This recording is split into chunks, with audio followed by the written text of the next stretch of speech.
Students, मैं मानस Pandey class 10 physics के इस वीडियो में आपका स्वागत करता हूं।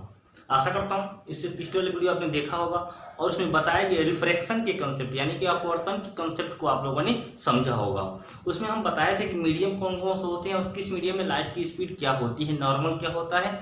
जब लाइट रेज जब लाइट रेज रेयर मीडियम से डेंसर मीडियम में जाती है तो नॉर्मल से नॉर्मल के पास चली जाती है। ये सारा कंसेप्ट हमने आपको इससे पिछले वाले वीडियो में बताया है। इस वीडियो में हम लोग देखेंगे कि रिफ्रैक्शन यानी कि अपवर्तन थ्रू ए रेक्टेंगुलर ग्लास से, मतलब कि आपके पास कोई रेक्टेंगुलर ग्लास का यानी कांच का टुकड़ा है, उसमें अपवर्तन कैसे होता है यानी उसमें रिफ्रैक्शन कैसे होता है, आज हम उसके बारे में आपको इस वीडियो में बताएंगे। तो देखिए, बस इसमें कुछ लिखना नहीं है, आपको बस समझना है कि क्या होता है। कंसेप्ट यदि आपको पता होगा, रिफ्रैक्शन का फर्स्ट वीडियो से आप लोग देख चुके होंगे, तो इसमें आपका उस कंसेप्ट को अच्छे से समझ में आ जाएगा। ये वाली चीजें देखिए, समझने के लिए सबसे पहले हम बनाएंगे रेक्टेंगुलर ग्लास। क्लियर चीजें हो रही हैं? क्या पढ़ने वाले हम लोग पढ़ने वाले हैं एक रेक्टेंगुलर ग्लास है, इसमें रिफ्रैक्शन कैसे होगा, रिफ्लेक्शन नहीं, क्या रिफ्रैक्शन कैसे होगा, ठीक है ना। तो देखिए, ये ग्लास है, इस ग्लास के अंदर का जो मीडियम होगा वो अलग होगा, इसके बाहर का जो मीडियम होगा वो अलग होगा। इसे ग्लास के बाहर का मीडियम एयर होगा तो रेयर मीडियम होगा, ग्लास के अंदर का मीडियम कैसा होगा, डेंसर होगा, और यहाँ पर भी क्या होगा, रेयर होगा। तो जब लाइट रेज यहाँ से एंट्री करेगी और यहाँ देखा जाएगा तो कैसे कैसे लाइट रेज अंदर का प्रोसेस क्या होता है, उस चीज के बारे में हम लोग इस वीडियो में देखेंगे। क्लियर हो गई चीजें? क्या देखने वाले हैं, आइए हम चीजें आपको बताते हैं। देखिए, हमने ये लिख दिया, ओके। अब देखिए, मान लीजिए हम समझाते हैं आपको कहाँ से, यहाँ से लाइट रेज, यहाँ से मान लीजिए कोई लाइट रेज यहाँ से एंट्री कर रही है, क्लियर, एंट्री कर रही है। तो मान लीजिए ये वाला जो पॉइंट है इसको हम O मान लेते हैं, क्लियर। अब जो लाइट रेज एंट्री कर रही है तो इसे क्या बोलते हैं, इंसिडेंट रे बोलते हैं। तो ये क्या है, आपका इंसिडेंट रे है, क्लियर। ये आपका क्या है, इंसिडेंट रे, यानी कि हम बोल सकते हैं आपतित किरण। हिंदी में क्या लिख देंगे हम लोग, आपतित किरण, और इंग्लिश में बोलते हैं इसको क्या, इंसिडेंट रे। क्लियर, समझ में चीजें? अब थोड़ा ध्यान दीजिए, अब इस पॉइंट को हम क्या ड्रा करेंगे, एक नॉर्मल ड्रा करेंगे। नॉर्मल मतलब क्या, अभिलंब। इस पॉइंट को हम एक अभिलंब ड्रा कर दिए, ठीक है। अब इस लाइट रेस को ऐसे सीधे निकल जाना चाहिए, ऐसे हम बताते हैं, इसको ऐसे निकल जाना चाहिए, क्यों, लेकिन ये ऐसे नहीं जाएगी। क्यों नहीं जाएगी, क्या हुआ, अब ये रेयर से डेंसर में आ गई है, और जब डेंसर में आ गई है तो ये क्या हुआ, थक गई है, मतलब कि नॉर्मल की तरफ क्या हो जाएगी, झुक जाएगी। क्या होगा, नॉर्मल की तरफ झुक जाएगी। बात समझ आ रही है, नॉर्मल की तरफ क्या होगी, झुक जाएगी, क्योंकि डेंसर में ये कुछ ऐसे हो जाएगी, ये सीधे नहीं जा पाएगी, यह कुछ ऐसे जाएगी अब, क्योंकि ये डेंसर में आ गई है। बात समझ आ रही है ना। अब जब आइए इस पॉइंट का नाम देते हैं हम लोग O dash, clear. Firstly light rays entered from rare medium to denser medium, then is क्या हुआ, नॉर्मल की तरफ झुक गई, टुवर्ड द नॉर्मल। अब जब नॉर्मल के पास झुक गई तो O डैश पे आई। अब O डैश पर फिर दोबारा हम नॉर्मल यहां ड्रा करेंगे, समझे, नॉर्मल हम यहां ड्रा करेंगे। ये नॉर्मल हो गया इसके लिए और ये नॉर्मल हो गया O डैश के लिए। जब ये लाइट रेज O डैश पे आएगी, इसको कुछ ऐसे जाना चाहिए था, लेकिन ये क्या होगी, नॉर्मल से दूर चली जाएगी। अब नॉर्मल से दूर क्यों जाएगी, नॉर्मल से दूर क्यों जाएगी, क्योंकि ये डेंसर मीडियम से रेयर मीडियम में जा रही है, तो नॉर्मल से क्या हो जाएगी, दूर हो जाएगी। बात समझ में आ रही है हमारी, नॉर्मल से दूर हो जाएगी। अब बताइए, यह यहाँ पर एक एंगल बन रहा है, इस एंगल को क्या कहते हैं, इंसिडेंट एंगल, जिसको हम फर्स्ट इंसिडेंट एंगल का I1 कर देते हैं। अब ये क्या है, ये हुआ आपका R1, क्लियर। हमेशा एंगल किसके साथ बनता है, नॉर्मल के साथ बनता है, ध्यान दीजिएगा। यहाँ पर ये लाइट देखिए, यहाँ पर इसका काम खत्म हो गया, O पे काम खत्म हो गया, अब हम O डैश पे आते हैं।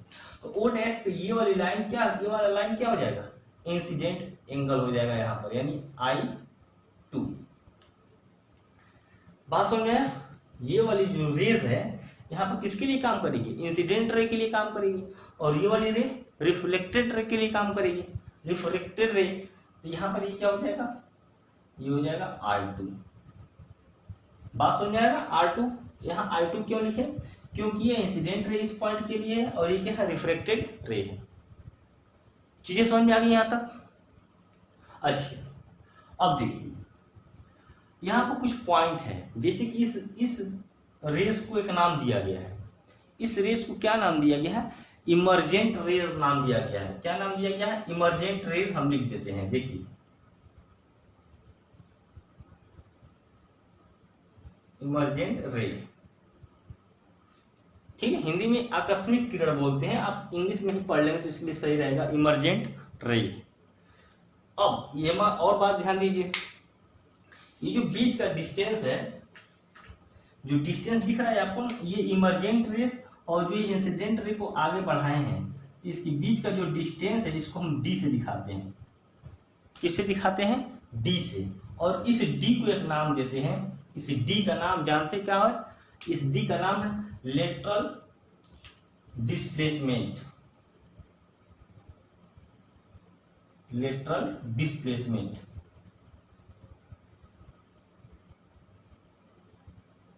जिसको हिंदी बोलते हैं पार्श्व विस्थापन। पार्श्व विस्थापन।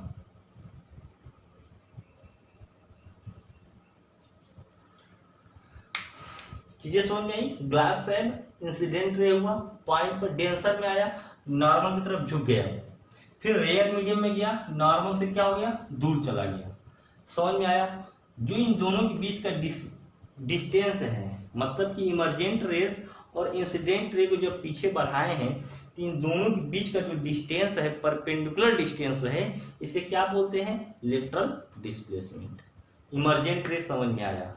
कभी कभी आपके वर्ड आता है लेटरल डिस्प्लेसमेंट क्या है, तो आप यहाँ से इस चीज को लिख सकते हैं, लेटरल डिस्प्लेसमेंट यह होता है। हम डिफिनीशन अभी नोट डाउन कर देते हैं, मे बी इसका कंसेप्ट समझ में आ गया होगा क्या होता है ये चीजें। ठीक है, आइए हम इसका डिफिनीशन लिख देते हैं लेटरल डिस्प्लेसमेंट का। ये देखिए, ये डिफिनेशन हमने लिख दिया लेटरल डिस्प्लेसमेंट का। अभी जो हमने बताया कि इमर्जेंट रेस और जो इंसिडेंट रे को आगे बढ़ाते हैं, इन दोनों बीच के लंबवत दूरी को ही क्या बोलते हैं हम? Lateral displacement. डिफिनेशन यहाँ पे लिखा हुआ है, हिंदी इंग्लिश दोनों में, आप लोग इसको नोट डाउन कर लीजिएगा। अब बात करते हैं कि लेटरल डिस्प्लेसमेंट भाई के लिए समझ में आ गया। अब बात यह है कि लेटरल डिस्प्लेसमेंट किन किन चीजों पर डिपेंड करता है, ठीक है? लेटरल डिस्प्लेसमेंट किन किन चीजों पर depend? Factor depends on the lateral displacement. Lateral displacement किन किन फैक्टर पर डिपेंड करता है? देखिए, पहला फैक्टर क्या है?